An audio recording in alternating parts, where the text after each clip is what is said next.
My name is Celeste Morrow. I'm 27 years old, and 3 weeks ago, I stood in the middle of Dallas, Fort Worth International Airport while my own mother screamed to a crowd of strangers that I was a thief.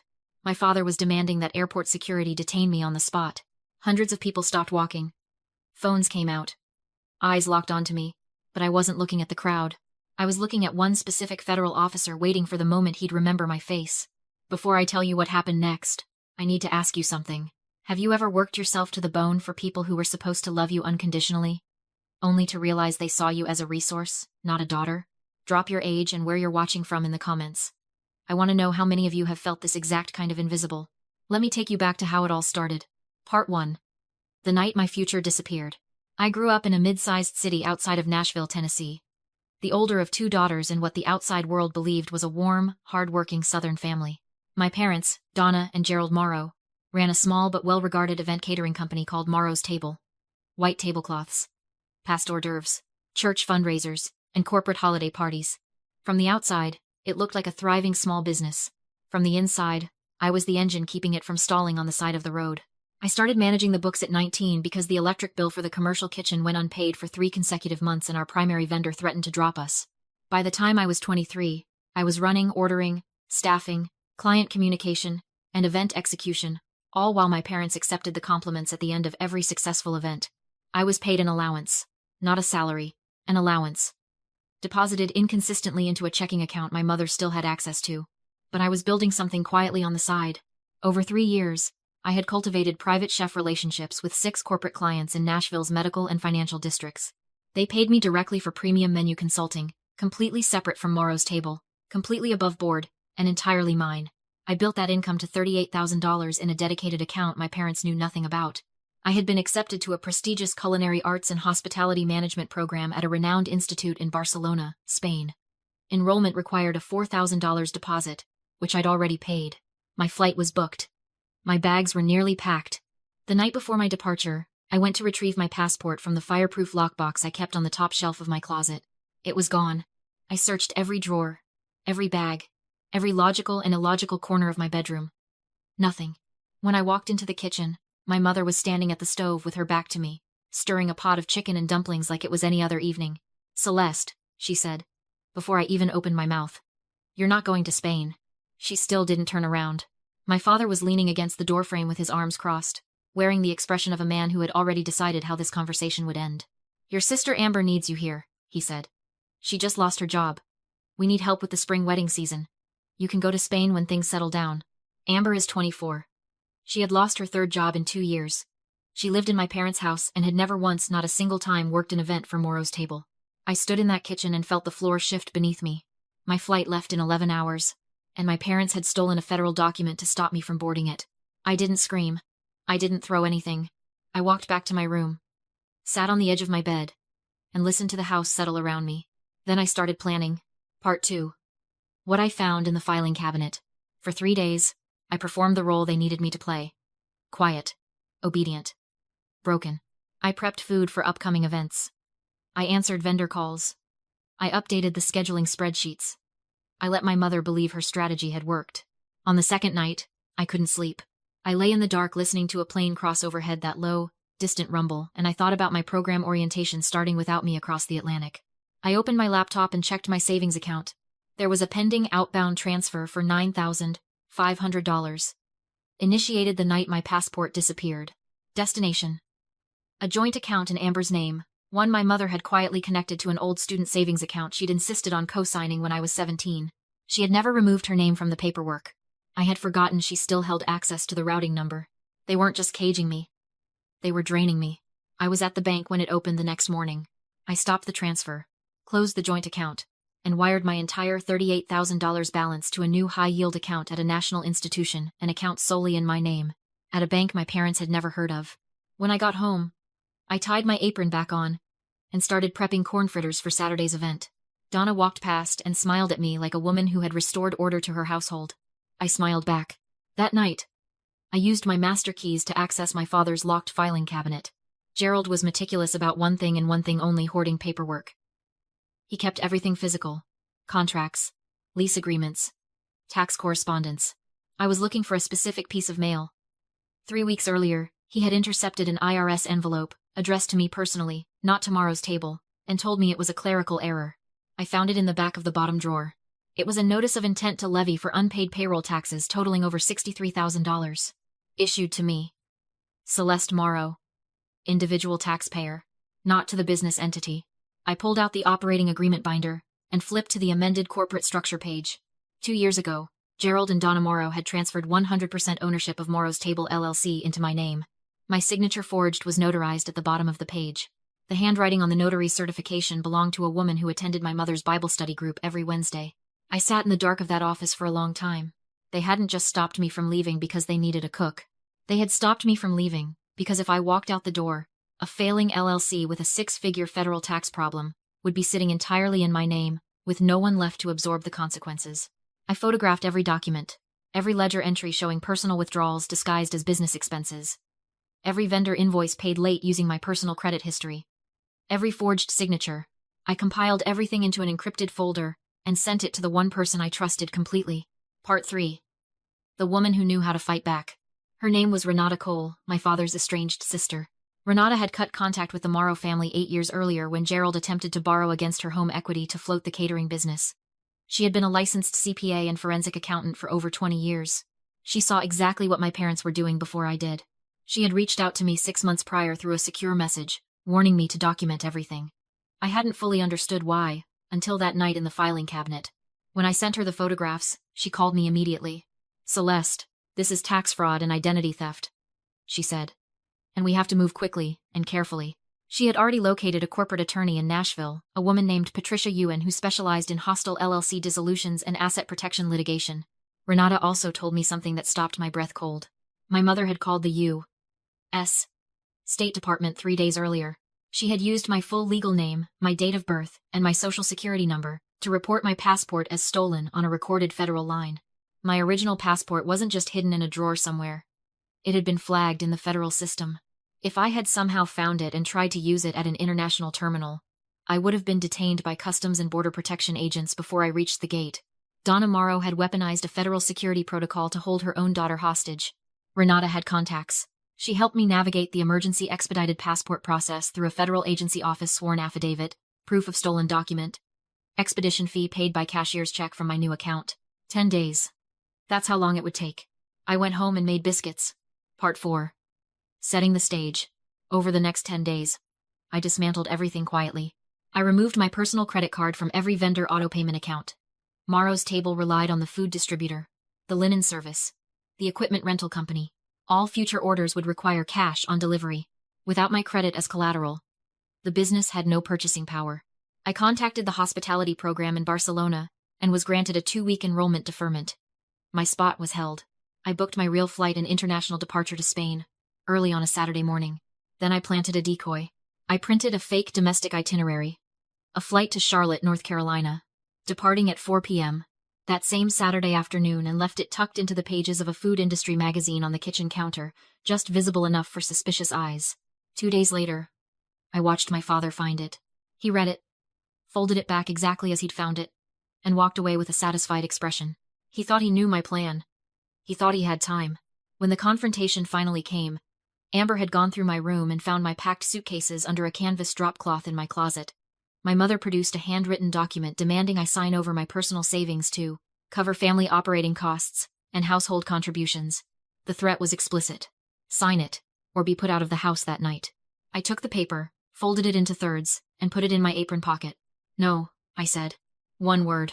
My father used his voice the way he always had, loud enough to fill a room, sharp enough to make you feel small. He told me I was ungrateful.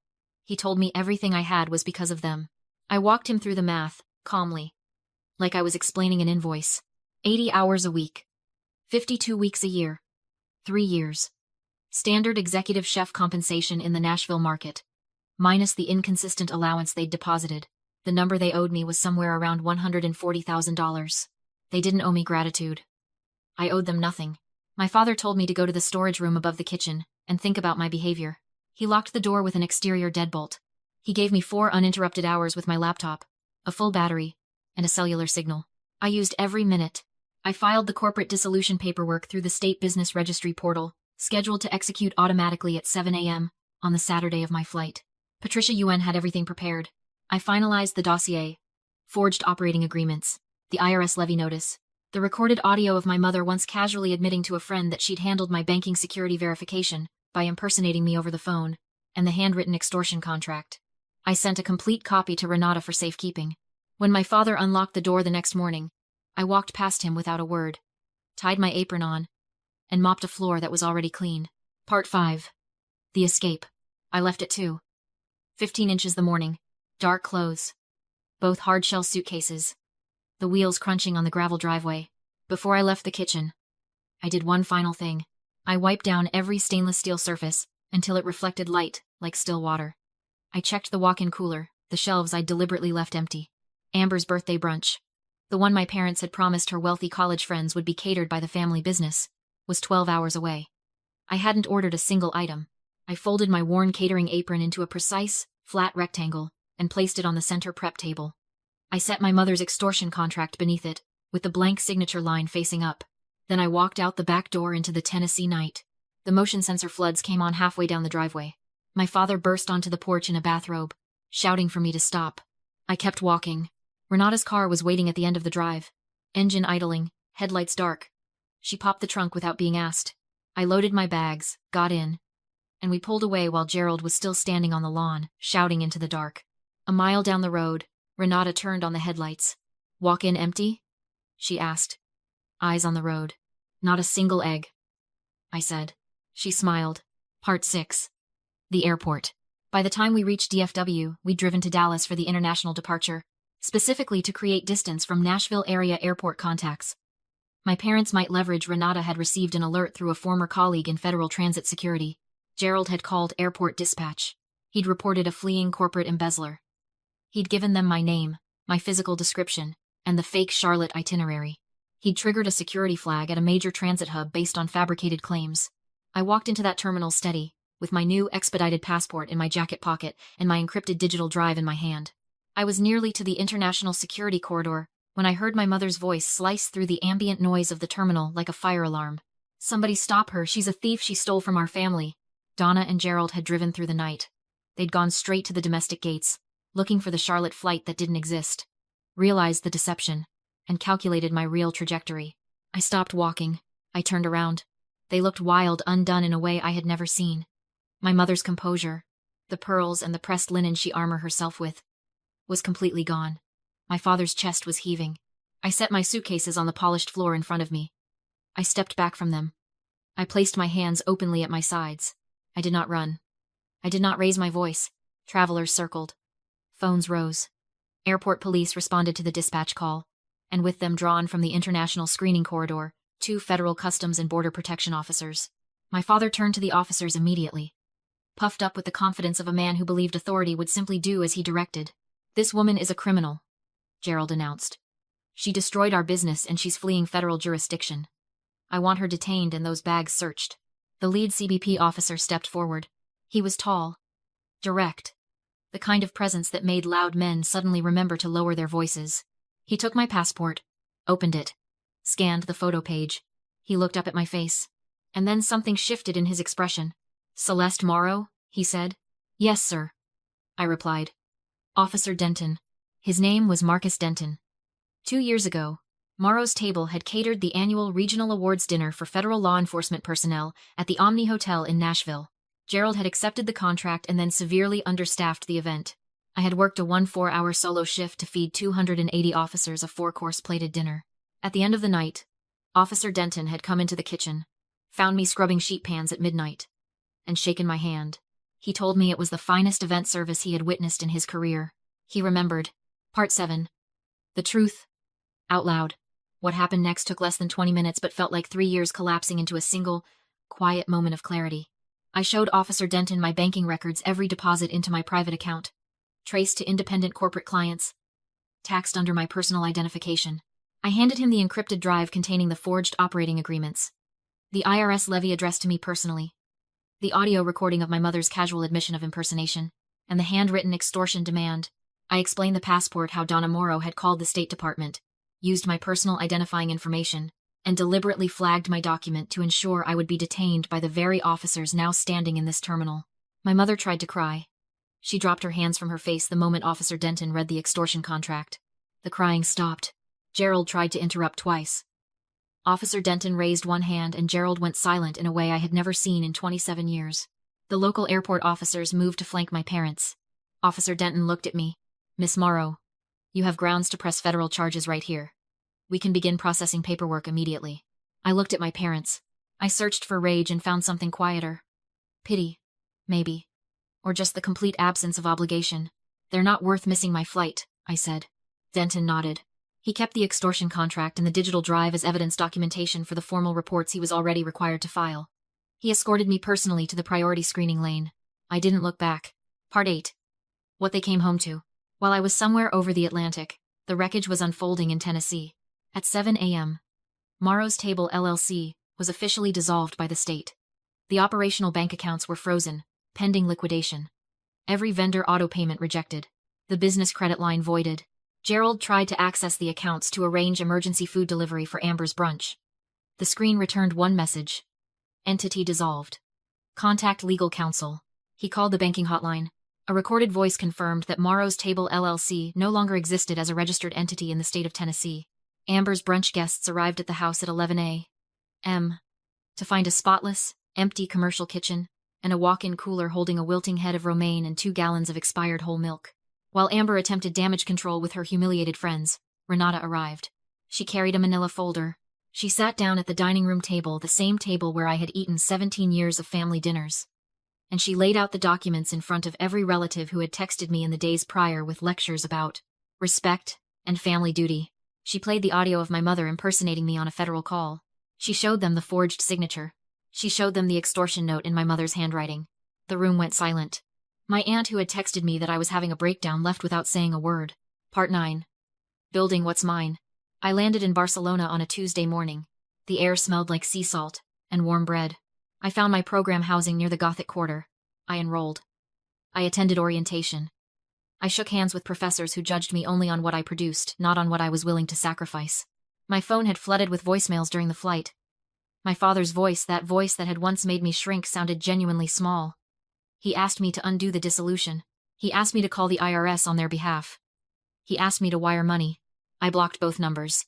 Permanently. Gerald and Donna spent months navigating the consequences of what they had built and what I had legally dismantled. The IRS audit triggered by my submission of the forged ownership documents assessed penalties totaling over $80,000 against their personal finances. Vendors filed civil suits. The commercial kitchen lease was terminated. Patricia Yuen filed a countersuit for $140,000 in unpaid wages the moment they attempted to sue me for abandonment of the business. Their attorney withdrew the lawsuit within 48 hours of receiving the evidence package. Gerald's name was quietly removed from 2 professional organizations in the Nashville business community. Donna stopped attending the church, where people had known her as a pillar of the community. Amber got a job. Her first real one. She worked mornings at a bakery near her apartment, arriving before sunrise to prep pastry cases, going home smelling of butter and sugar, her feet aching, her hands rough in ways she'd never experienced. She was living the life she had assumed was beneath her, and I was building the life I had always deserved. Part 10. The view from here. I graduated at the top of my cohort. Before the ceremony, I opened a white box that had been delivered to my apartment. Inside was my new chef coat. Tailored. Crisp white Egyptian cotton with a standing collar. Embroidered on the left chest panel in navy thread. Executive Chef Celeste Morrow. I thought about the frayed, stained apron I'd left on that prep table in Tennessee. That apron was a garment of servitude worn by someone who had no choice. This coat was different. This was earned. Renata flew to Barcelona for the ceremony. She brought flowers and a bottle of Spanish cava and no unsolicited advice. That is what real family looks like. I now manage culinary operations at a boutique hospitality group, with properties along the Mediterranean coast. My mornings involve reviewing menus with chefs who respect my palate and my precision. My evenings sometimes involve sitting on a terrace with a glass of wine, watching the light go down over the water. I don't carry anger. There isn't room for it. But I want to leave you with the truth that took me 27 years to learn. Love is not a bill that children owe their parents for the cost of existing. The people who raised you do not own your future. They do not get to hold your documents, drain your accounts, or weaponize family loyalty to cover their own failures and call that love. If someone in your life is demanding that you shrink yourself to make room for their comfort, if they are treating your potential as a threat rather than a gift that is not family, that is captivity, with a familiar face. Boundaries are not walls that keep people out. They are doors. You hold the key. You decide who enters. I locked that door 18 months ago. I have not once wondered whether I made the right choice. If any part of Celeste's story resonated with you, if you've ever felt like the engine in a family that never once asked if you were running on empty, share this with someone who needs to hear it. And subscribe to follow along for more stories about real people finding their way back to themselves.